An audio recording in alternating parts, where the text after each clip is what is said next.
Dreams are what propel us forward. Reality is what keeps us dreaming.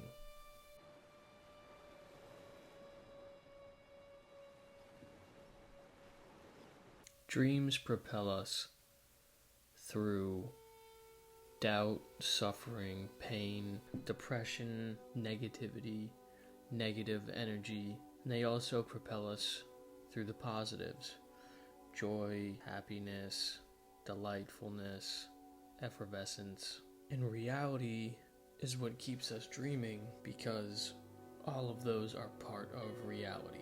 All of those little puzzle pieces of what make up reality allow us to dream of what might be for us. And what's for us is what we dream. And a dream is an idea. Jordan Peterson wrote in his book 12 Rules for Life, in chapter 7, rule 7, pursue what is meaningful, not what is expedient. Now, an idea is not the same thing as a fact. A fact is something that is dead in and of itself. It has no consciousness, no will to power, no motivation, no action. There are billions of dead facts. The internet is a graveyard of dead facts. But an idea that grips a person is alive. It wants to express itself, to live in the world. It is for this reason that the depth psychologists, Freud and Jung paramount among them, insisted that the human psyche was a battleground for ideas. An idea has an aim, it wants something. An idea believes that what it is aiming for is better than what it has now. It reduces the world to those things that aid or impede its realization, and it reduces everything else to irrelevance. An idea defines figure against ground. An idea is a personality, not a fact. When it manifests itself with a person, it has a strong proclivity to make of that person its avatar, to impel this person to act it out. Sometimes that impulsion, possession is another word, can be so strong that the person will die rather than allowing the idea to perish. This, generally speaking, a bad decision, given that it is often the case that only the idea need die, and that the person with the idea can stop being its avatar, change his or her ways, and continue. In Jordan Peterson's reasoning, accompanied by depth psychologists such as Freud and Jung, an idea is a personality. It is not a fact. And ideas want to express themselves so much to the point that some people believe in them so much that they are willing to die for such things, that they are willing to die for them. Then it is no wonder that dreams propel us forward. And I say this because dreams are ideas. A dream is an idea of something either better than ourselves or more than what we are.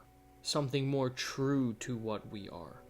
Something better than ourselves that is true to what we are.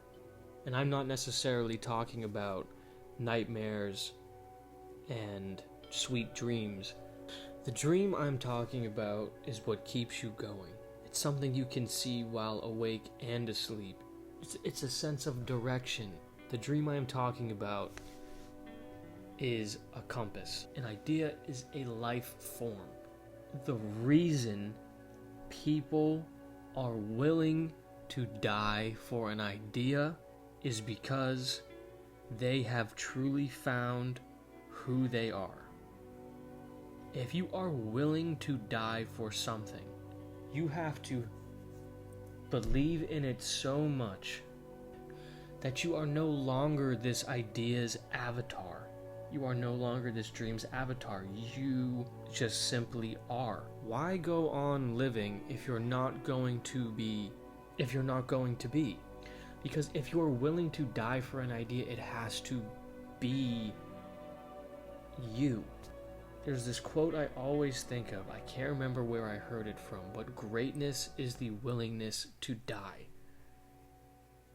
If you are willing to die for something without thinking of it in any other way except for it's this or nothing, then I think you have truly found who you are. Even if there are a few other things other than it's this or nothing, Maybe if there's a few other factors in it, but it is something you are willing to die for. It is an idea that you are willing to die for. You are no longer the avatar of this idea. You simply are the idea. That is you.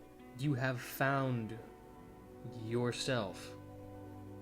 You have found your purpose. You have found your meaning. You are willing to die for something that is so true to you, that is so real to you, that it is you. Because you wouldn't die for something that isn't. You can't say you would. I seem to be rambling. So, the world is yours. Dare to be great.